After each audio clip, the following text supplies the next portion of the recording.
नमस्ते, good evening, बहुत स्वागत। भारत एक्सप्रेस देख रहे हैं आप। मैं हूं आपके साथ रोहित पोखरियाल। इस वक्त मैं नॉर्थ 24 परगना में मौजूद हूं और 5 की पड़ताल आज बंगाल की धरा से ही की जाएगी। आप जानते हैं चुनावी समर पूरी तरीके से सज चुका है और एक फैक्टर है एम फैक्टर, महिला फैक्टर। लेकिन आज पूरे देश की महिलाओं की निगाहें राजधानी दिल्ली पर है, सदन में है, संसद पर है, क्योंकि यहां पर इंपॉर्टेंट चीजें, महिला आरक्षण बिल, डीलिमिटेशन, इन तमाम चीजों को लेकर सदन में वोटिंग की प्रक्रिया होगी। तो आज 5 की पड़ताल भी इसी विषय पर करूंगा। लेकिन इस बुलेटिन का आगाज इस वक्त की बड़ी खबर के साथ। अब से ठीक 1 घंटे बाद सदन में गृह मंत्री अमित शाह अपनी बात रखेंगे। आप जानते हैं सदन में वोटिंग की पूरी प्रक्रिया होगी और नारी शक्ति वंदन अधिनियम को लेकर जहां सरकार कह रही है कि सरकार का विजन बिल्कुल साफ है, सरकार का मिशन बिल्कुल साफ है कि आदि आबादी को हमें मुख्य धारा में ना सिर्फ जोड़ना है बल्कि विकसित भारत 2047 के लिए उनकी भूमिका को भी मजबूत करना है। इस वक्त की बड़ी खबर आपकी टीवी स्क्रीन पर रखते हैं। अब से कुछ देर में 6 बजे का वक्त मुकर्रर है, लगभग 1 घंटे बाद, जब गृह मंत्री अमित शाह जी सदन में जवाब देंगे, सदन में चर्चा करेंगे और इस महत्वपूर्ण चीज पर सरकार का विजन और मिशन क्लियर करने का काम करेंगे। आप देखिए, दोनों पक्ष आमने सामने हैं। सत्ता पक्ष कह रहा है कि नीयत भी अच्छी है, नीति भी अच्छी है, महिला आरक्षण बिल बहुत शानदार है। और कल आपने प्रधानमंत्री नरेंद्र मोदी को सुना होगा। प्रधानमंत्री नरेंद्र मोदी ये कह रहे थे कि आने दीजिए, शुरुआत तो होने दीजिए, सारी प्रक्रिया होगी, देश की संसद में भी महिला प्रतिनिधित्व बढ़े, इसको लेकर भी ये बिल काफी इंपॉर्टेंट। और इसीलिए सरकार की तरफ से कोशिश है कि आने वाले दिनों में, आप जानते हैं, स्पेशल सेशन कॉल किया गया है।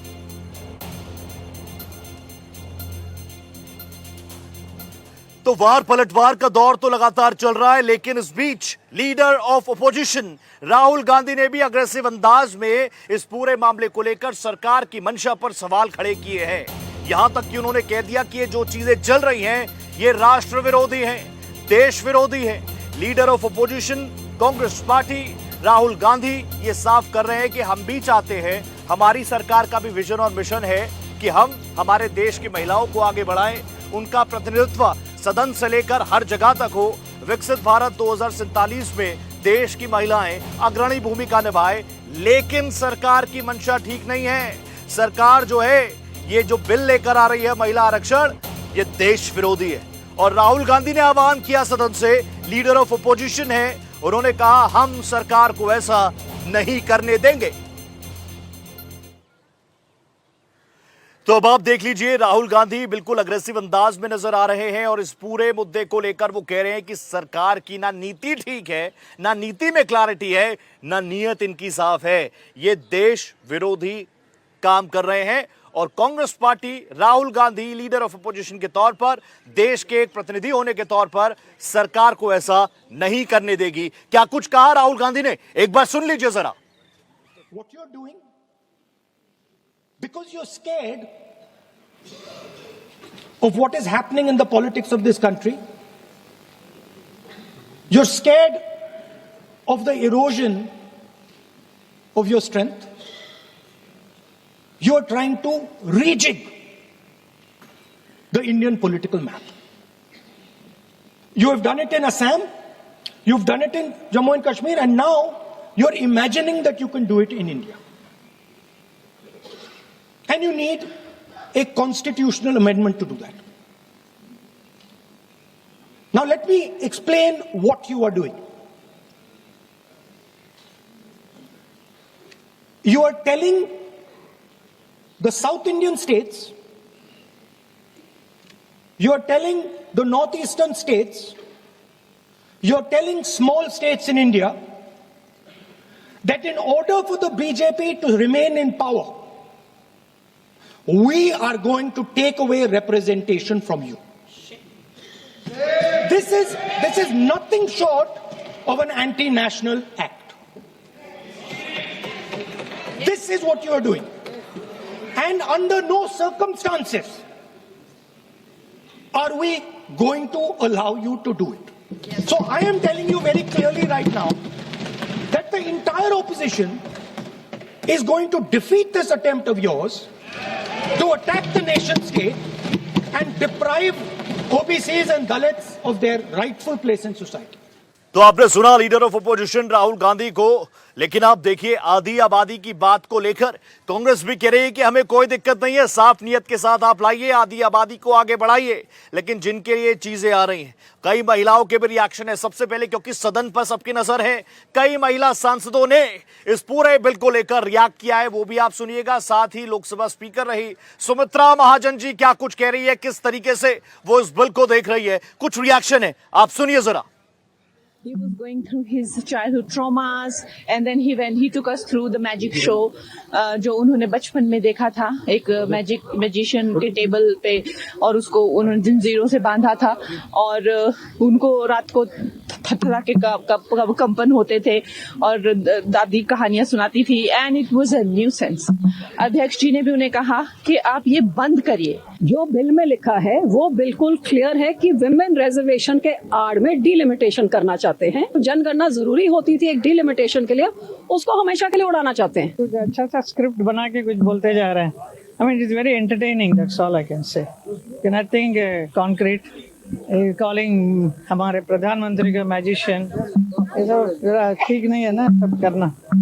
What to do now? सीटें बढ़ा करके हो रही है तो लेना चाहिए।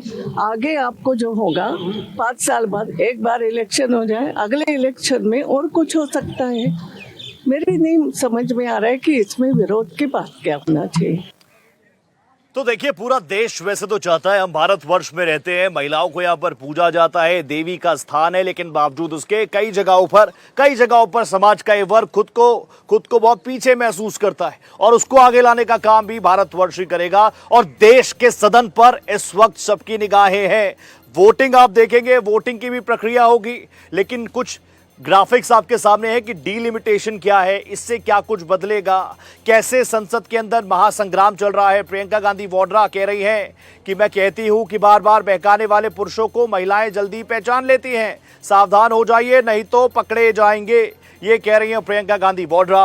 राहुल गांधी जी को आपने सुना, हालांकि कांग्रेस कह रही है हमें कोई दिक्कत नहीं है, हम सरकार के साथ हैं। लेकिन अगर राहुल गांधी जी जो कि रिस्पेक्टेड लीडर ऑफ अपोजिशन है, अगर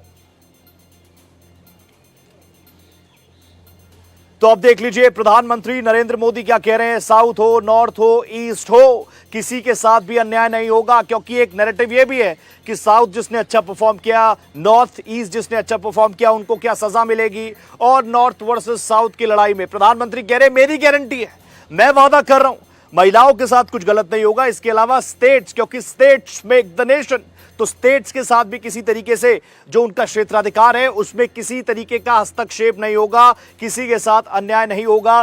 भारत सरकार है, आप बार बार इसको एक मोदी सरकार या प्राइम मिनिस्टर मोदी या बीजेपी की सरकार, ठीक है इस पर बातचीत होनी चाहिए, लेकिन ये सरकार भारत सरकार है और भारतवर्ष की जो अपनी गरिमा है, भारतवर्ष का जो अपना इतिहास है महिलाओं को लेकर, उसको कोई कभी बदल नहीं सकता, वो हमारे डीएनए में आप जानते हैं।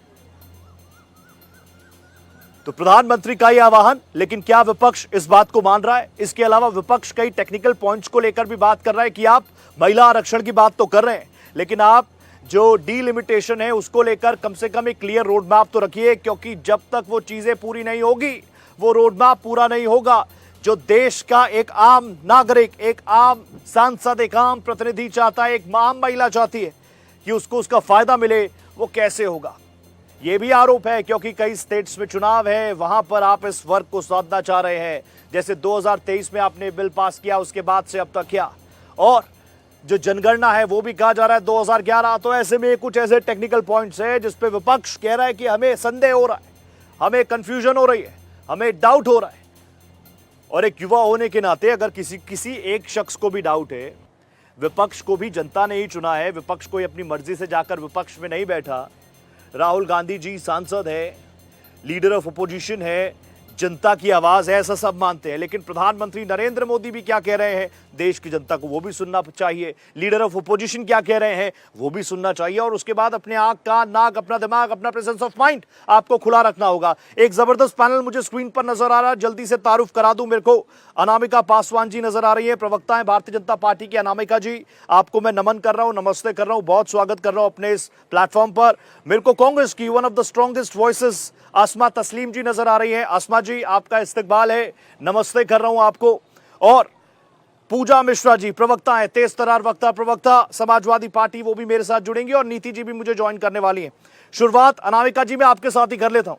अनामिका जी, विकसित भारत 2047 में देश की जो आधी आबादी है, महिलाएं हैं, जैसे मेरे पैनल में आप सब मुझे नजर आ रही है, मेरा पैनल अपने आप स्ट्रांग हो गया। ऐसी ही मंशा के साथ अगर मोदी जी, भारत सरकार चाह रहे हैं कि महिलाओं की भागीदारी बढ़े, आरक्षण उनको मिले, डीलिमिटेशन को लेकर भी सरकार का कुछ रोड मैप ब्लूप्रिंट होगा। लेकिन मुझे ये बताइए, कंफ्यूजन कहां से शुरू हो रही है और ये कंफ्यूजन सिर्फ सदन के अंदर तक है या वाकई आम जनता आपके साथ खड़ी है इस पूरे बिल को लेकर? देखिए, सबसे पहले तो मैं आपके चैनल के माध्यम से माननीय प्रधानमंत्री जी को सभी महिलाओं की ओर से धन्यवाद और आभार प्रकट करती हूँ। और जहां तक डिलिमिटेशन की बात हो रही है या कंफ्यूजन की बात हो रही है, तो मैं आपको बता दूं कि पूरे भारत की महिला आज माननीय प्रधानमंत्री जी के इस निर्णय के साथ खड़ी है। वो इसलिए खड़ी है क्योंकि वो अच्छी तरह जानती है कि अगर भारत को विकसित भारत बनाना है और जो हमारे माननीय प्रधानमंत्री जी का सपना कहिए, परिकल्पना कहिए कि 2047 में भारत को विकसित भारत बनाना है, तो उस परिकल्पना को सिद्धि तक पहुंचाने में महिलाओं का बहुत बड़ा योगदान होगा। और माननीय प्रधानमंत्री जी ने महिलाओं को सशक्त करने के लिए शुरुआती दौर से कार्य किया है। ऐसा नहीं है कि कोई नया कार्य हो रहा है, बहुत सारे ऐसी योजनाएं आई हैं धरातल पर, बहुत सारे ऐसे कानून लाए गए हैं जिसकी वजह से महिलाएं आज सशक्त हो पाई हैं, हर क्षेत्र में अपना परचम लहरा रही है।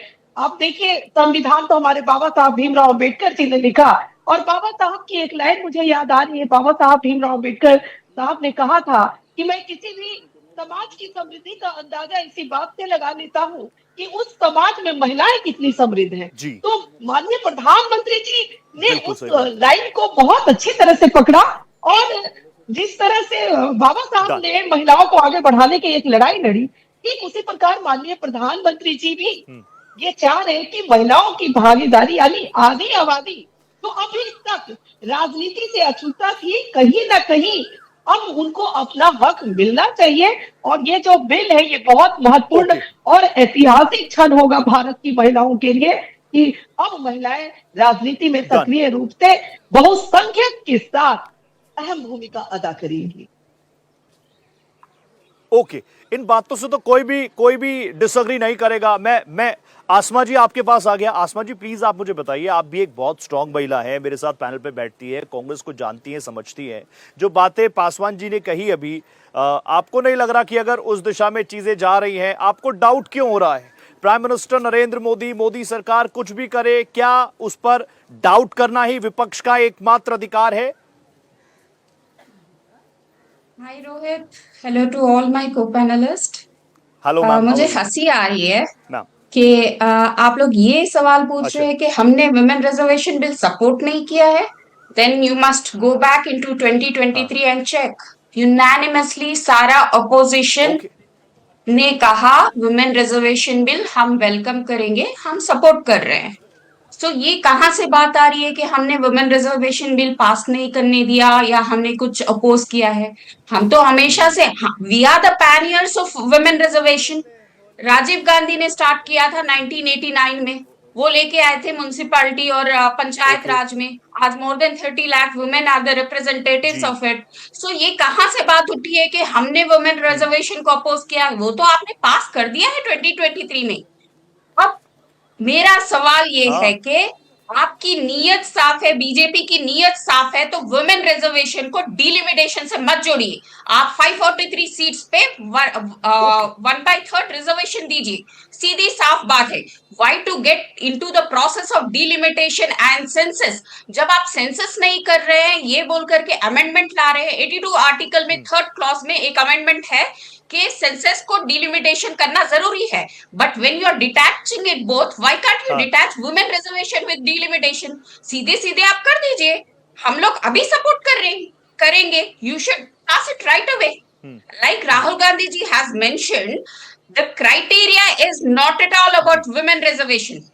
मोदी जी को डिलिमिटेशन करना है। He wants to rejig the entire political landscape like he did in Jammu Kashmir and Assam. ये इनकी मंशा है। Delimitation Okay. बस ये वुमेन रिजर्वेशन ठीक है। बहाना है, डिलिमिटेशन कराना है। This is all that BJP wants to do.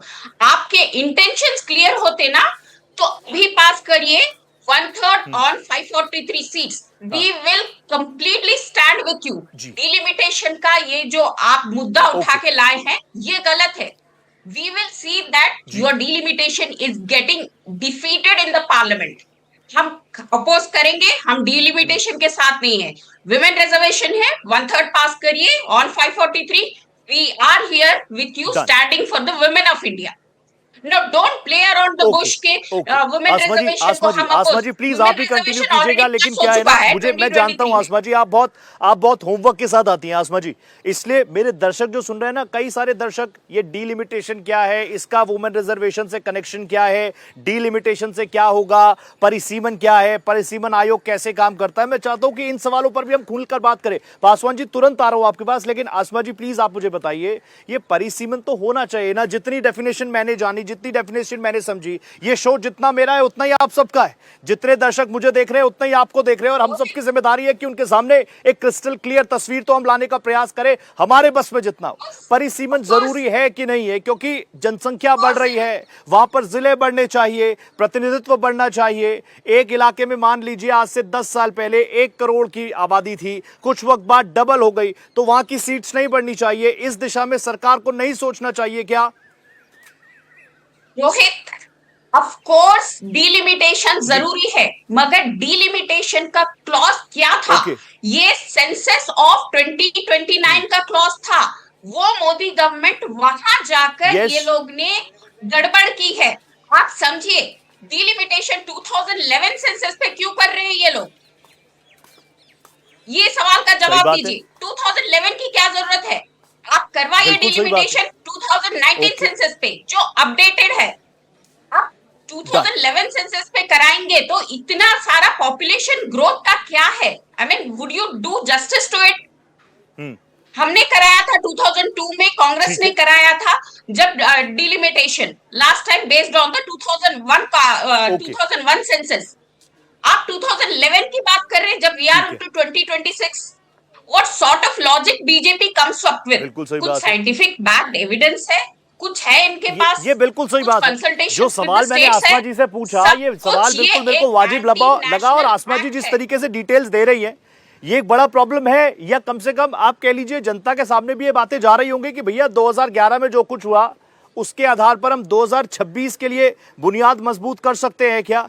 और इसीलिए विपक्ष कह रहा है कि हम डाउट में हैं, हम इनकी सोच, हमें इनकी नीयत में दिक्कत है। अनामिका जी, आपने सुना आसमा जी को, अनामिका जी, आसमा जी कह रही है हमें कोई दिक्कत नहीं है, आप वुमेन रिजर्वेशन दीजिए, परिसीमन आयोग को जिम्मेदारी दीजिए, परिसीमन कीजिए, सीट्स बढ़ानी है सीट्स बढ़ाइए, लेकिन उसका कम से कम एक प्रोफोमा रोड मैप ब्लूप्रिंट तो दे दीजिए। ये 2011 के आधार पर चीजें होंगी तो क्या वाकई देश की आबादी को उसका असल अधिकार मिल पाएगा क्या? देखिए, मैं आपको इतना ही कहना चाहूंगी कि कांग्रेस हमेशा ही महिला विरोधी पक्ष में खड़ी रही है। मैं ऐसा इसलिए कह रही हूँ कि पहले भी कई बार महिला बिल को लाया गया, लेकिन क्या हो रहा था, संसद में बिल को फाड़ दिया जा रहा था, कभी कुछ बहाना लेकर, कभी कुछ बहाना लेकर। मुझे तो अच्छी तरह याद है कि जब बाबा साहब भीमराव अम्बेडकर जी ने भी हिंदू कोड बिल लाया था तो यही कांग्रेस के नेता थे जिन्होंने उस बिल को रिजेक्ट कर दिया था और बाबा साहब ने इस्तीफा दे दिया था। तो मैं इतना ही कहना चाहूंगी कि आप परिसीमन पर क्यों जा रहे हैं? आप जनसंख्या के आधार पर जाइए ना। क्या जनसंख्या नहीं बढ़ी है अभी तक? और अभी परिसीमन अगर नहीं होगा तो सबसे बड़ा जो पॉइंट आ रहा है वो ये है कि अगर अभी नहीं हुआ बिल पास तो 29 और 30 में जितने चुनाव हैं या जो भी अभी के बाद के चुनाव हैं उसमें नहीं, लोग खासकर अगर लोकसभा की बात की जाए तो महिलाओं को आरक्षण नहीं मिल पाएगा। फिर हमें वो 2000। इस बीच एक ब्रेकिंग आ रही है। पासवान जी मैं तुरंत आ रहा हूं, एक बड़ी ब्रेकिंग क्या आ रही है, मेरे को मेरी टीम बता रही है कि इस वक्त एक बड़ी खबर डेवलप हो रही है। Rahul Gandhi leader of opposition पर एफआईआर का आदेश जारी हो गया है। राहुल गांधी पर, leader of opposition Rahul Gandhi, high court की लखनऊ बेंच का यह आदेश है, और कहीं ना कहीं ये वाकई माहौल को गरमाने वाली बात है। हालांकि तमाम चीजें कोर्ट से हैं, लेकिन बावजूद इसके आप जानते हैं हाई कोर्ट लखनऊ बेंच का यह आदेश आया है जिसमें राहुल गांधी पर एफआईआर के आदेश दर्ज किए गए हैं। इस पर और डिटेल्स भी आएंगी, वो भी मैं आपको बता रहा हूं। लेकिन ये कहीं ना कहीं कांग्रेस के लिए एक बड़ा झटका है, राहुल गांधी के लिए एक बहुत बड़ा झटका है। राहुल गांधी पर एफआईआर के आदेश जारी किए गए हैं। ये लखनऊ बेंच का आदेश है, अब से कुछ मिनट पहले का ये ऑर्डर है। दोहरी नागरिकता, डुअल, आप समझिए डुअल सिटीजनशिप। हमारे देश में एक कानून है, एक ही राष्ट्र की नागरिकता आप रख सकते हैं, और इसी के आधार पर यानी वहां पर कुछ ऐसी चीजें हैं कि राहुल गांधी के पास दोहरी नागरिकता है क्या, और इसी क्रम में एफआईआर दर्ज करने के आदेश दिए गए हैं कोर्ट से। राहुल गांधी के लिए मुश्किलें बढ़ सकती हैं आने वाले दिनों में। इस वक्त की बड़ी खबर आपको बता रहा हूं, दोहरी नागरिकता, डुअल सिटीजनशिप, इस आरोप में राहुल गांधी के खिलाफ एफआईआर दर्ज करने के आदेश आए हैं कोर्ट से। ये बहुत बड़ा सेटबैक होगा राहुल गांधी के लिए। हालांकि इससे पहले भी जब चीजें निकल कर आई तो कांग्रेस, राहुल गांधी लगातार ये कहते रहे कि हमें न्याय व्यवस्था पर पूरा भरोसा है और इसीलिए इस लड़ाई को भी हम आगे लेकर जाएंगे। लेकिन ये बहुत बड़ा सेटबैक है कांग्रेस के लिए फिलहाल, क्योंकि आप जानते हैं ऐसी चीजें अगर कोर्ट से निकल कर आए तो उस पर किस तरीके की चीजें निकलकर सामने आती है। बड़ी खबर इस वक्त की है, हाईकोर्ट के लखनऊ बेंच का यह आदेश है। राहुल गांधी दोहरी नागरिकता, डुअल सिटीजनशिप के आरोप में उनके खिलाफ एफआईआर दर्ज करने के आदेश कोर्ट से जारी हुए हैं। This is a big news, ये बिग अपडेट मैं आपको दे रहा हूं, बड़ी खबर आपको दे रहा हूं इस वक्त की। दोहरी नागरिकता के आरोपों में एफआईआर दर्ज होगी राहुल गांधी पर। इससे पहले भी कई केसेस को लेकर राहुल गांधी जी गए हैं, बहुत सारे केसेस, अनगिनत केसेस, चाहे वो बात मोदी सरनेम को लेकर की गई टिप्पणी को लेकर हो, या फिर भारत जोड़ो यात्रा के दौरान जो चाइना को लेकर बात कही गई थी उस आधार पर हो। और ऐसे में ये बहुत बड़ा झटका कांग्रेस के लिए, ये बहुत बड़ा मौका। आप जानते हैं पॉलिटिकल पार्टीज हर एक चीज पर रिएक्ट तो कर ही रही हैं। हालांकि राहुल गांधी बार बार ये इंडिकेट करते आए हैं कि हम डरेंगे नहीं, रुकेंगे नहीं, झुकेंगे नहीं। मेरे साथ मेरे सहयोगी गोपाल कृष्ण जुड़ चुके हैं। गोपाल जी, एक बार विस्तार से बता दीजिए ये पूरा मामला क्या है और कितनी मुश्किलें leader of opposition Rahul Gandhi की बढ़ेंगी इससे। देखिए रोहित, आने वाले समय में राहुल गांधी की मुश्किलें जरूर बढ़ेगी, क्योंकि सामाजिक कार्यकर्ता और बीजेपी नेता एस विघ्नेश्वर, इनकी याचिका पर इलाहाबाद हाई कोर्ट ने राहुल गांधी के खिलाफ एफआईआर दर्ज करने के आदेश दिए हैं। और साथ ही उत्तर प्रदेश सरकार को हाई कोर्ट ने आदेश दिया है कि वो चाहे तो इस मामले में आगे की जांच कराने के लिए एजेंसी को मामले को सौंप सकता है। कोर्ट ने यह भी कहा है कि इस मामले में जांच रिपोर्ट आने के बाद आगे की कार्रवाई वह करेगा, क्योंकि इसको लेकर के याचिका दायर की गई थी, जिस याचिका पर सुनवाई के बाद जो है वो केंद्र सरकार से इस पर जवाब मांगा गया था। हालांकि इससे संबंधित एक याचिका दिल्ली हाई कोर्ट में भी थी जो सुब्रमण्यम स्वामी ने दायर की थी, और कहा था कि इन्होंने दोहरी नागरिकता ले रखी है, लिहाजा इनकी एक नागरिकता रद्द किया जाए और जो भारतीय नागरिकता है उसे रद्द किया जाए और इनके खिलाफ कार्रवाई की जाए। उस दौरान इलाहाबाद हाई कोर्ट का मामला इलाहाबाद हाई कोर्ट के लखनऊ पीठ का मामला सामने आया था और कहा गया था कि इसी तरीके के मामले लखनऊ हाई कोर्ट में लंबित है, लिहाजा जब तक उस मामले में सुनवाई नहीं हो जाती है तब तक कि यहाँ पर सुनवाई न की जाए। गोपाल जी, अब चूंकि लखनऊ हाई कोर्ट ने यह आदेश यानी राहुल गांधी की मुश्किलें आने वाले दिनों में बढ़ सकती है। मैं टेक्निकल चीजों को भी जरूर समझूंगा गोपाल जी आपसे, लेकिन इस वक्त लखनऊ, राजधानी लखनऊ से मेरे सहयोगी रवि मेरे साथ जुड़ चुके हैं। रवि, जल्दी से बता दीजिए क्या कुछ आदेश रहा और कितनी मुश्किलें बढ़ सकती है leader of opposition Rahul Gandhi की। बिल्कुल, निश्चित तौर पर राहुल गांधी के लिए जरूर मुश्किल हो सकती है। और जिस तरीके से कांग्रेस पार्टी के वरिष्ठ नेता राहुल गांधी के खिलाफ एफआईआर दर्ज करने का जो आदेश दिया है, जो कि ब्रिटिश नागरिकता की जांच को लेकर है, तो निश्चित तौर पर कहीं ना कहीं कांग्रेस पार्टी के लिए और खास तौर पर राहुल गांधी के लिए एक मुश्किल का दौर जरूर माना जा सकता है। और मामला दोहरी नागरिकता से जुड़ा हुआ है और इसको लेकर आज लखनऊ बेंच में सुनवाई थी और जिसके बाद ये जो मामला है वो निचली अदालत के उस फैसले के खिलाफ है जिसमें राहुल गांधी के खिलाफ एफआईआर दर्ज करने की मांग को खारिज कर दिया था। इस पूरे मामले में याचिका करने वाले जो विघ्नेश शिशिर है उनकी तरफ से दावा किया गया है कि उन्होंने कोर्ट के समक्ष ऐसे डॉक्यूमेंट्स और साक्ष्य दिए हैं जिससे ये महसूस होता है, प्रतीत होता है कि राहुल गांधी यूनाइटेड किंगडम में वोटर रहे हैं। और सुनवाई के दौरान कोर्ट की तरफ से गृह मंत्रालय के फॉरेंसिक डिवीजन को निर्देश दिया गया है इस मामले में संबंधित सभी जरूरी दस्तावेज है जिनमें गोपनीय फाइलें भी शामिल है, उनको अगली तारीख में पेश किया जाए। उसके साथ ही इलाहाबाद हाईकोर्ट की लखनऊ बेंच की तरफ से कांग्रेस नेता राहुल गांधी के खिलाफ एफआईआर दर्ज करने का। रवि, आप जुड़े मेरे साथ, बहुत धन्यवाद। गोपाल जी नजर बनाए रखिएगा। Thank you so much. तो आप देखिए कहीं ना कहीं ये पूरी चीजें काफी मुश्किलों में जरूर डाल सकती है और इसका कहीं ना कहीं जो पॉलिटिकल वॉर जो लगातार हमारे देश में देखा जाता है उसमें भी और अग्रेशन आएगा। Coming back to the topic, Paswan ji, Anamika ji, please आप अपनी बात कंप्लीट कर लीजिए। 40 सेकंड्स दे रहा हूं, प्लीज देश की जनता को बता दीजिए, क्योंकि विपक्ष कह रहा है आपकी नीयत साफ नहीं, आपकी नीति साफ नहीं। 2011 के आधार पर आप महिलाओं को उनका असल अधिकार कैसे दे पाएंगी? लेकिन कल प्रधानमंत्री जी ये कह रहे थे कि आने दीजिए, होने दीजिए, शुरुआत होने दीजिए। और कल मेरे साथ जो भारतीय जनता पार्टी की प्रवक्ता थी उनका साफ तौर पर कहना था कि कम से कम शुभ कदम, कुछ अच्छी चीज हो रही है, उसकी शुरुआत होने दीजिए। बाकी जो डिलिमिटेशन है, जो परिसीमन की चीजें हैं, उस पर भी हम बात करेंगे।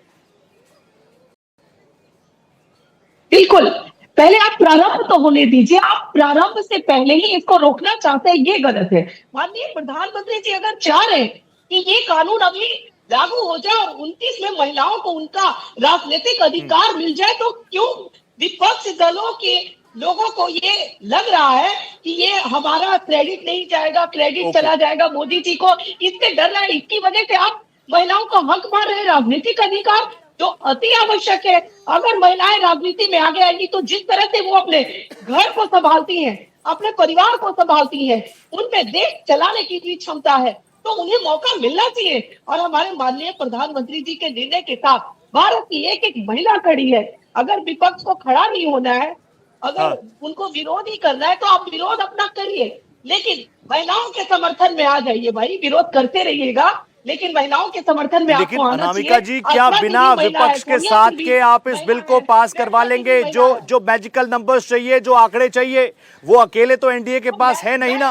आपको इनको कॉन्फिडेंस में लेना पड़ेगा। मैं तो आपको कह रही हूँ कि आप अपनी नीतियों, आप जिस तरह से विपक्ष अपना विरोध करने का नीति होता है, आप उसमें चलिए, लेकिन महिला आरक्षण बिल का आप सभी को समर्थन कर चलता है। ओके, महिला विरोधी मत बनिए, सरकार का विरोध कीजिए, नीतियों का विरोध कीजिए, महिलाओं का विरोध मत कीजिए, उनकी बेहतरी के लिए जो बिल्स आ रहे हैं उनका विरोध मत कीजिए। मैं वापस आ रहा हूं, 2 और गेस्ट है मैम, बस एक एक ओपनिंग ले लूं, उसके बाद ये प्लेटफॉर्म आपका ही है। पूजा यादव, नीति शर्मा, आप दोनों को ही मैं नमस्ते कर रहा हूं, बहुत स्वागत कर रहा हूं। पूजा जी, शुरुआत आपसे कर रहा हूं। पूजा जी, समाजवादी पार्टी का एक क्रिस्टल क्लियर स्टैंड तो मैंने देखा है कि महिलाओं का उत्थान हो, ओबीसीज ऊपर उठे, इसको लेकर आपकी पार्टी के अध्यक्ष, आपके तमाम चेहरे, आप खुद लगातार इसको लेकर बात करती आई हैं।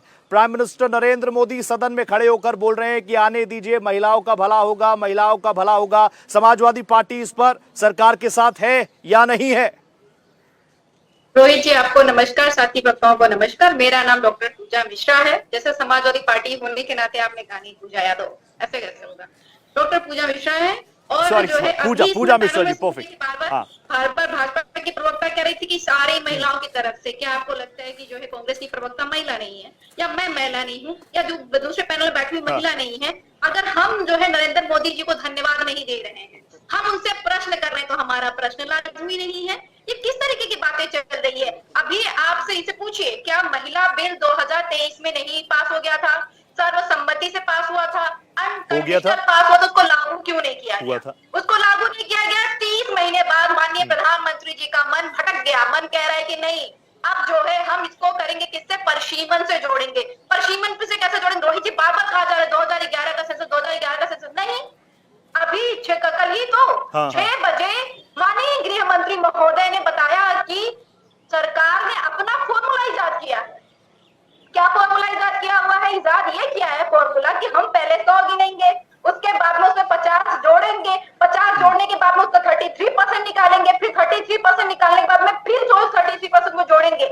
आप ये बताइए रोहित जी, जो परिसीमन होता है वो परिसीमन संविधान के अकॉर्डिंग होगा कि आपके फॉर्मूले के अकॉर्डिंग होगा? और ये भी बात सिर्फ और सिर्फ मुंह से बोली जा रही है, बिल में कहीं लिखा हुआ नहीं है कि आप ऐसे करेंगे। आप कह रहे हैं हम 50% लो लेकर के आ रहे हैं। कोई जो हाइपोथेसिस दी जा रही है, हेजनबर्ग अनसर्टेनिटी प्रिंसिपल है क्या कि आप लेकर के आ रहे हैं 50% लो, और वो भी मुंह से लिख करके नहीं, साबित कर करके नहीं। और अभी यहाँ पे बैठ करके भाजपा की प्रवक्ता कह रहे पूरी महिलाओं की तरफ से धन्यवाद। महिलाओं से पूछ दो, लो आपने पिछड़ी महिलाओं से पूछा क्या कि उनका रिजर्वेशन इसमें हटाया जा रहा है, उनको कोटा विदिन कोटा नहीं दिया जा रहा है, क्या वो राजी है इस बिल के साथ में? और एक सवाल है, क्या अगर जो है महिला बिल पास नहीं हो पाता, जो कि पास हो गया था 2023 में, जिम्मेदारी बनती थी कि इसको लागू करना, उसको आपने लागू नहीं किया, उस पर नौटंकी आपने 30 महीने बाद फिर चालू कर दी हुई है। अगर ये नहीं पास हो पाता है महिला बिल तो क्या परिसीमन नहीं करेंगे? मैं जितनी डिबेट कर रहा हूँ सुबह से भाजपा के प्रवक्ता कह रहे हैं कि नहीं, परिसीमन के लिए तो मेजोरिटी है हमारे पास में, परिसीमन तो हम करेंगे ही करेंगे। किस पे रोक लगाएंगे? महिला बिल पर रोक लगाएंगे। आपकी मंशा ही नहीं है कि आप महिला को आरक्षण दे। अगर आपकी मंशा होती तो 2023 में जो कंडीशन थी 2026 में भी वही कंडीशन है, कोई बदलाव नहीं आया हुआ है। आप कह रहे 2023 में लागू करेंगे, बिल्कुल सही बात है। में ही लागू कर सकते थे। अभी समाजवादी पार्टी हो, विपक्ष हो, जितनी भी महिलाएं हो, उनको जानना है कि भाई ये 50% फॉर्मूला कहाँ से पैदा हो गया। वो भी मुंह से लिखा भी नहीं गया हुआ है कहीं पर, बिल में नहीं मेंशन है। ऐसे तो गारंटी ना जाने आप तो कह रहे 50%, उन्होंने तो सीटें बताना भी शुरू कर दिया। पूजा जी, डॉक्टर पूजा, वहां तो अब कई मीडिया रिपोर्ट्स आ रही है कि 543 अभी है, वो 850 हो जाएंगी। किससे पूछा? स्टेट्स मेक्स द नेशन, हम इस बात को मानते हैं। क्या अलग अलग स्टेट्स के साथ बैठकर बात हो गई? क्या प्रधानमंत्री मोदी जी की या भारत सरकार की? ये आपने इंपॉर्टेंट पॉइंट्स उठाए। यही तो मैं कह रहा हूं, हम सबकी जिम्मेदारी यही है कि उन सारे पॉइंट्स को हम जनता के सामने रखें, क्रिस्टल क्लियर चीजें आ जाए। Just give me 2 minutes doctor Pooja, just give me 2 minutes. Niti ji को मैं नहीं ले पाया। नीति जी, माफी के साथ सबसे आखिरी में आपके पास आ रहा हूं पहले तो, लेकिन प्लीज नीति जी आप मुझे बता दीजिए, अब आसमा तस्लीम भी महिला है, डॉक्टर पूजा भी महिला है, पासवान जी, अनामिका जी महिला है, और मेरा तो ये सौभाग्य है कि आज 5 की पड़ताल में ये नारी शक्ति वंदन मैं खुद कर पा रहा हूं। लेकिन नीति जी आप मुझे बता दीजिए, ये जो बातें बार बार निकल कर आ रही है कि इनकी नीयत में खोट है, ये महिलाओं को आरक्षण देना नहीं चाहते, आधी आबादी को, ये सिर्फ और सिर्फ पहली जो लेयर है उसमें बहुत अच्छी अच्छी बातें हैं, लेकिन पीछे जो बेस होना चाहिए, नींव होनी चाहिए, बिल्कुल खोखली है। राहुल गांधी जी तो कह रहे हैं एंटी नेशनल है। वंदे मातरम रोहित जी, और आपके मंच के माध्यम से पूरे राष्ट्र को भारत माता की जय। एक मातृभूमि है, मैं बार बार अपनी हर डिबेट में इसी से प्रारंभ करती हूँ, विश्व में जिसको माँ की संज्ञा दी गई है, और मेरी समस्त मातृशक्ति जो आपके मंच पे बैठी है उस सबको नमन है। और आज 70 दशक के बाद वुमेन रिजर्वेशन बिल अगर पारित हुआ है, 2023 में हुआ है। बात किसने चालू करी थी? राजीव गांधी जी ने। मेजोरिटी में कब थी? यूपीए में। ये लागू नहीं कर पाए। जिस समय आप मेजोरिटी में थे आप लागू नहीं कर पाए, आज लागू हुआ है। अब बात है एग्जीक्यूशन की। Let me redraw the definition of delimitation. बार बार बात हो रही है कि ये कपलिंग क्यों हो रही है। अगर महिलाओं के साथ इतना समर्थन है तो आप 543 के अंदर ही 1/3 मेजोरिटी दे दीजिए उसको, एग्रीड। लेकिन let me introduce you to the definition of delimitation, which redraws the Lok Sabha and Assembly boundaries using census and ensuring equal representation on the basis of constitution. ST reservation, only ST reservation on the basis of contribution, OBC नहीं है उसमें, with fair electoral distribution. आज की जनसंख्या जो present 543 की हमारे पास सीटें हैं हमारे सदन के अंदर, वो आधारित है 1971 की जो हमारे सेंसस थे। उस समय भारत की पॉपुलेशन थी 54.79 करोड़, और आज रोहित जी हमारी पॉपुलेशन है 145 प्लस करोड़। विश्व की अगर मैं आपको बात का डेटा दूं तो जो अमेरिका की पॉपुलेशन है उसको अगर आप देखने का प्रयास करें तो वो है 33 करोड़, और वहां पे जो रिप्रेजेंटेशन है असेंबलीज में वो 435 की संख्या है। यूनाइटेड किंगडम की बात करूं तो 6.7 करोड़ की पॉपुलेशन के ऊपर 650 की रिप्रेजेंटेशन है। चीन की बात करूं तो 141 करोड़ के ऊपर 3000 के करीब रिप्रेजेंटेशन है। फ्रांस की बात करूं तो केवल 6.5 करोड़ की जनसंख्या के ऊपर 577 की रिप्रेजेंटेशन है। मेरा आपसे सिर्फ एक अनुरोध है सारी मातृशक्ति से कि भारत में एक सांसद 30 से 35 लाख की कॉन्स्टिट्यूएंसी को रिप्रेजेंट कर रहा है। यहीं पे यूके और फ्रांस की बात करूं तो 1 लाख की आबादी के ऊपर एक सांसद है। अब एक मंच पे जब एक सांसद के ऊपर इतनी स्ट्रॉन्ग उसके कंधे पे बोझ होगा तो मैं न्याय संगत इसको मानूंगी। और आज अगर डिलिमिटेशन की बात है, मान लिए 2011 के वो आधार पे ले रहे हैं, लेकिन वहां भी तो जनसंख्या 121 करोड़ आई थी। एटलीस्ट मेरे आपसे अनुरोध है, अगर आपको इतना आप मानते 543 की, तो मेरे ख्याल से अखिलेश यादव जी को अपनी सीट छोड़ के और अपने परिवार की कोई सदस्य को नहीं, अपनी वाइफ को नहीं, अपनी किसी बहन को नहीं, अपनी किसी साली को नहीं, एक पिछड़े यादव की किसी जाति को, या उन्होंने मुसलमानों की बात करी, किसी मेरी मुस्लिम बहन को अपनी सीट दे दें, या राहुल गांधी जी अपनी सीट दे दें, क्या पुरुष देंगे? नहीं देंगे। रोहित जी, सबसे बड़ी बात यह है, डिलिमिटेशन के बगैर आप इस महिला बिल को न्याय संगत एग्जीक्यूशन डिस्ट्रीब्यूशन कर ही नहीं सकते हो। अगर आपकी मंशा होती, आप प्रॉब्लम क्या है, अगर पॉलिटिकल आप ऑप्टिक्स को समझे, ये सीधे तरीके से तो वुमेन रिजर्वेशन बिल का विरोध कर नहीं सकते, क्योंकि वो तो एक तरीके से फेल हो जाएगा इनके पॉलिटिकल करियर को लेके। अब डिलिमिटेशन को एक बहाना लेके, अगर उनकी नियत, एक्चुअली नियत की बात है, इंटेंट की बात है, नियत अगर इतनी साफ होती, बिल्कुल सही बात, और शायद ये कांग्रेस के काल में हो जाता ना। Indira Gandhi, India is Indira, India is Indira. दूसरी तरफ समाजवादी पार्टी की प्रवक्ता, मेरा बहुत सम्मान है मुलायम सिंह यादव जी के प्रति, आदरणीय, लेकिन ये वही नेता है जिन्होंने सदन के पटल से बोला था कि परकटी महिलाएं आ जाएंगी तो सदन के पुरुष उनके ऊपर सीटियां बजाएंगे। उन्होंने यही बोला था कि लड़के लड़कियों से गलतियां हो जाती हैं। तो मेरा और अगर भी आज भी उनकी तरफ से सांसद हैं, नीति जी, यही तो बात है, मैं इस पॉइंट पर वापस आऊंगा। वो भी तो यही कह रहे हैं कि डीलिमिटेशन प्रक्रिया अगर 2029 में हो रही है, तो अभी जो 3 साल पहले बिल पास हो गया, एकाएक 2026 में उसको लेकर स्पेशल सेशन क्यों बुलाया गया? क्या इसके पीछे बंगाल इलेक्शन को मैनिपुलेट करना है, बंगाल की महिलाओं को मैनिपुलेट करना है? विपक्ष मन में ये पूजा जी, please, Puja ji. Okay Niti ji, I give you more time. Pooja ji, छोटा सा रिएक्शन दे दीजिए। आसमा जी तुरंत आ रहा हूं। पूजा जी का जो डेफिनेशन बता रही थी, इन्होंने कहा कि अब 145 करोड़ प्लस जो है जनसंख्या है, तो इनसे पूछिए 145 करोड़ प्लस जनसंख्या आया कहां से? सेंसस तो हुआ नहीं। कहां आपने कोई पर्सनल सेंसस करा रखा हुआ है क्या? वही तो बात चल रही है। जब आपने गिना ही नहीं तो 145 प्लस बात कहां से कर रहे हैं? उसके बाद में इन्होंने फॉरेन कंट्रीज के नाम बता डाले। उन कंट्रीज ने 2021 तक सेंसस करा लिया हुआ था, आपने सेंसस कराया ही नहीं हुआ है। आप कह रहे हैं हम अपनी मर्जी से फॉर्मूला इजाद किए हुए हैं, हम डिलिमिटेशन कराएंगे ना 2011 के बेसिस पे। आप कह रहे हैं कि आप कह रहे बिना डिलिमिटेशन के आप जो है रिजर्वेशन नहीं दे सकते हैं। ये कहा जा रहा है, ये कह रहे हैं न्याय संगत नहीं कर सकते हैं। ये अगर रिजर्वेशन देनी होती तो यूपीए के कांग्रेस के काल में क्यों नहीं दी? नियत ही नहीं है देने की। अगर दी तो अपने घर की महिलाओं को। ये बात बिल्कुल सही है, बात नियत की है। नीति जी कह रही है कि इतने लंबे वक्त तक यूपीए का शासन रहा, फुल प्रूफ सरकार रही, तब तो आपने महिलाओं के बारे में सोचा नहीं।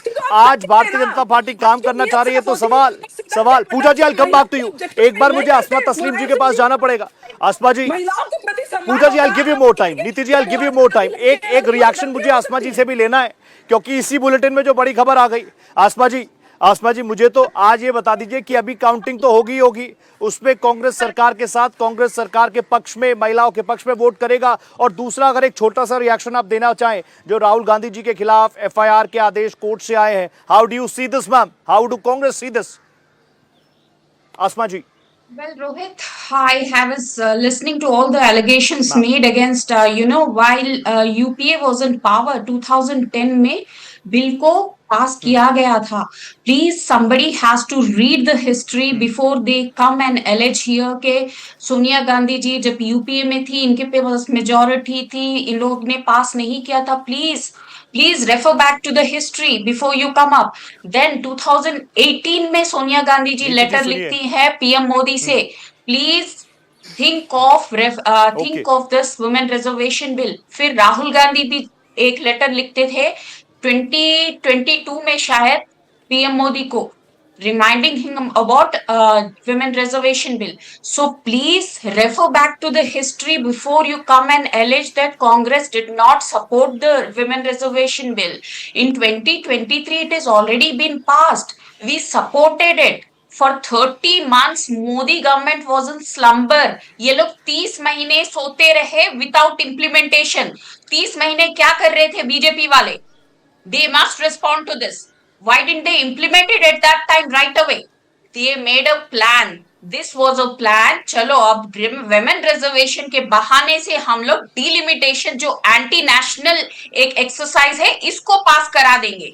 See, people of India are aware of BJP's manipulative ways. अभी कोई foolish नहीं है यहाँ पे. In the name of delimitation, you are thinking in the name of women reservation, हम आराम से delimitation exercise pass करा देंगे. This won't happen. We will see that it will get defeated. You know, you don't have the 2/3 majority and you cannot pass through it, and we'll ensure that this will not get passed. And I'm telling about Rahul Gandhi ji. See, he always, as he always mentioned, he is Rahul Gandhi. He is not Rahul Savarkar to bow down on fear. जो भी है, he will support the law for the legal recourse. नीति जी, मुझे break पर जाना है, मैं 40 second दे रहा हूँ आपको. नीति जी, नीति जी मुझे बताइए, परिसीमन एंटी नेशनल कैसे, डीलिमिटेशन एंटी नेशनल कैसे? वो तो कोई भी सरकार करवाती है ना. यही रोहित जी मैं प्रश्न कर रही हूँ. When the representation is not in a uniformity, when the representation is not giving the equal stakes to South India, it is anti-national. You want to concentrate power only in the north side of India. You are not giving it to the south people. That means that you are wanting to reject the entire political landscape by wanting to change forever. Rather, you know, this is the thing. What BJP is trying to do, and we will not let such you get who are passed opposing within the discrimination to the South Indians. आप कैसे population को stabilize करने के लिए South ये बात Indians सही है, मैं इसको समझना चाहूंगा, क्योंकि परिसीमन आयोग ये तो हमारे व्यवस्थाओं में है ही ना, ये तो हमारे देश की व्यवस्थाओं में है ही, कॉन्स्टिट्यूशन में भी इसके लिए जगह है. लगातार हम बात कर रहे हैं क्योंकि दुनिया की, देश की निगाहें हैं दिल्ली की सदन पर. अब से कुछ देर बाद गृह मंत्री जी भी अपनी बात रखेंगे, लेकिन उससे पहले जो तमाम चीजें निकल कर आ रही है उसकी एक क्रिस्टल क्लियर तस्वीर देश की जनता के सामने रखना मेरी भी जिम्मेदारी है. मेरे जो एलीट पैनलिस्ट बैठे वो भी यही काम कर रहे हैं, अनामिका जी और पूजा जी. अब प्रधानमंत्री जी भी खुद सदन में खड़े होकर कहते हैं एक बार आने दीजिए, शुभ शुरुआत होने दीजिए. लक्ष्मी जी दरवाजे पर आके खड़ी हैं, आप लोग बंद करके कह रहे हैं पहले डीलिमिटेशन, पहले परिसीमन, पहले परिसीमन. कभी तो विश्वास कीजिए. 30 महीने पहले विश्वास किया था विपक्ष ने. आप कह रहे हैं कि हम 30 महीने बाद धोखा खा करके खड़े हैं सदन में और फिर से विश्वास कर ले. 30 महीने पहले विपक्ष ने विश्वास किया था, देश की जनता ने विश्वास किया था, और 30 महीने बाद में जो है वो विश्वास को तार-तार कर दिया गया. अभी बात की जा रही है डीलिमिटेशन की. आपको पता है कि डीलिमिटेशन तो ऐसा तो है नहीं कि सिर्फ लोकसभा में आप लागू करेंगे, आप लागू करेंगे विधानसभा में भी. आपने क्या जो साउथ की जो पार्टीज हैं जो वहां पे सरकार बना रखी है, उनका कितना रिप्रेजेंटेशन है यहाँ पे लोकसभा में? आपने उनसे कितना कंसल्ट किया कि हम आपके यहाँ पर डीलिमिटेशन कराने जा रहे हैं? वो बेचारे आकर हम बोल भी नहीं सकते हैं, वो वहां से विरोध कर रहे हैं. जब तक आप जनता के बीच में जाकर के इंफॉर्मेशन नहीं ले आए हुए हैं, आपने सेंसस में बार बार कह रही हूँ, कभी कहा जा रहा है 140 प्लस करोड़ हमारी जनसंख्या है, 145 करोड़ जनसंख्या. किस बेसिस पर?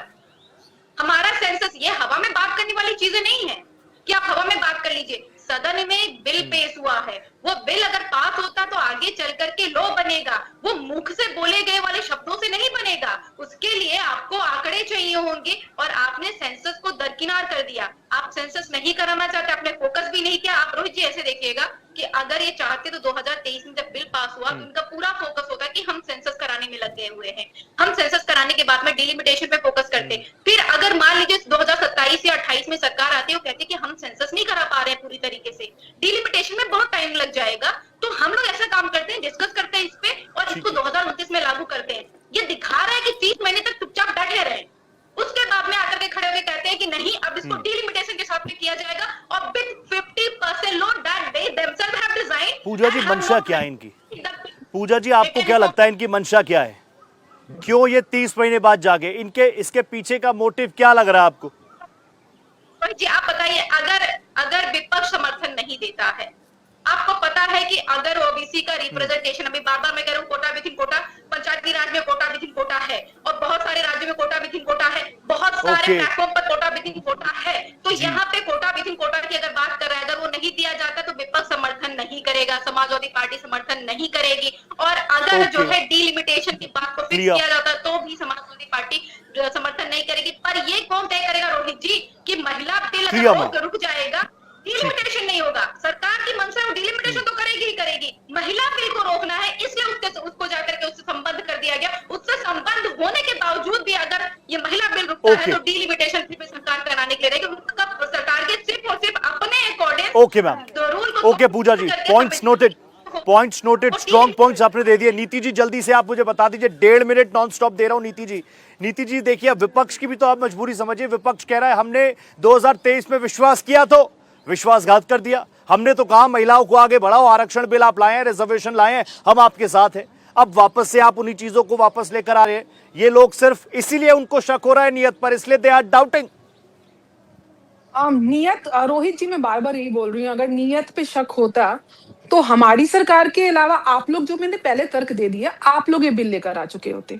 दूसरी बात, कांग्रेस के प्रवक्ता ने बोला कि डीलिमिटेशन एंटी नेशनल है।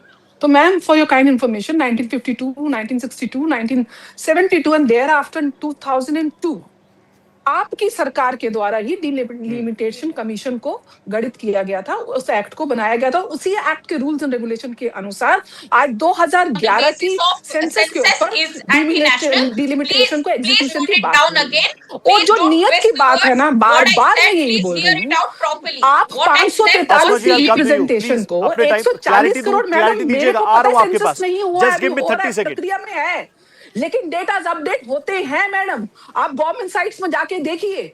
आप क्या कह रही है कि आज क्या 54 करोड़ जो जनसंख्या थी 1971 में, क्या उतनी ही जनसंख्या है? ये तो आप किसी बच्चे से भी पूछ लेंगी कि आज की जनसंख्या का अनुपात 1971 के अनुपात से ज्यादा है कि कम है। आप इतना ही, आप एक कॉमन ब्रेन लगा लीजिए। और सेंसस की जहां तक बात है, एटलीस्ट आपके पास 2011 का तो डेटा है, तब 121 करोड़ तक की जनसंख्या भारत टच कर चुका था। आज उसी डेटा के आधार पर हम डिलिमिटेशन की बात कर रहे हैं। आप उस पे तो एग्री करिए। आप मेरे को बोल रही हैं, क्या आपको नहीं लगता है कि इतनी बड़ी जनसंख्या को रिप्रेजेंटेशन के लिए interpretation can go wrong, factual data cannot go wrong चाहिए। हम महिलाओं के साथ कोई छल नहीं करना चाहते। हम महिलाओं को डन नीति जी, नीति ji done Niti ji. Asma ji please conclude my show. Asma Tasneem will conclude my show. Asma ji please मुझे बता दीजिए, आज सदन में वोटिंग के दौरान कांग्रेस अगेंस्ट में है, साथ में है? अस्मा जी, कांग्रेस अगेंस्ट में है, नॉट जस्ट कांग्रेस, पूरा विपक्ष अगेंस्ट में है। Delimitation is anti-national act. Delimitation which is not done on the basis of data but on the basis of BJP's interpretation. Interpretation से हम नहीं जाते। Factual अस्मा data जी कह रही है delimitation is anti-national। नीति जी, अस्मा जी कह रही है delimitation is anti-national। अब इसको मुझे समझना पड़ेगा, पढ़ना पड़ेगा और आप लोगों के साथ वापस मुझे बैठना पड़ेगा। लेकिन आज वक्त मुझे इतनी इजाजत दे रहा है Asma ji. UP is anti national. मैं बैठूंगा इस पूरे मसले पर बैठना पड़ेगा, क्योंकि ये देश की आधी आबादी से जुड़ा हुआ मसला है और इस पर दूध का दूध, पानी का पानी हो जाना चाहिए। आज वक्त इतनी इजाजत दे रहा है नीति जी, आज वक्त इतनी इजाजत दे रहा है। फोल्डेड हैंड्स के साथ मैं थैंक यू कह रहा हूं। It's a pleasure having you on my panel. Asma ji, always pleasure having you, thank you so much. And doctor Pooja Mishra, thank you so much, आप जुड़ी, बहुत बहुत धन्यवाद। और अनामिका जी भी मेरे साथ थी, thank you so much Anamika ji. तो आप देख लीजिए, आधी आबादी बहुत ज्यादा अवेयर है, और ना सिर्फ इस वक्त सिर्फ दिल्ली, कोलकाता, मेट्रो सिटीज ही नहीं, गांव-गांव में टीवी स्क्रीन के आगे इस वक्त हमारे हाउसेस की कार्रवाई देश की आबादी देख रही है। और वो ये भी देख रही है कि कौन उसके लिए बात कर रहा है और कौन उसको भ्रम में डालने का प्रयास कर रहा है। लेकिन ये देश की आबादी, आधी आबादी इतनी आसानी से भ्रमित नहीं होगी। 5 की पड़ताल में आज मेरे साथ इतना ही। दीजिए इजाजत, नमस्कार।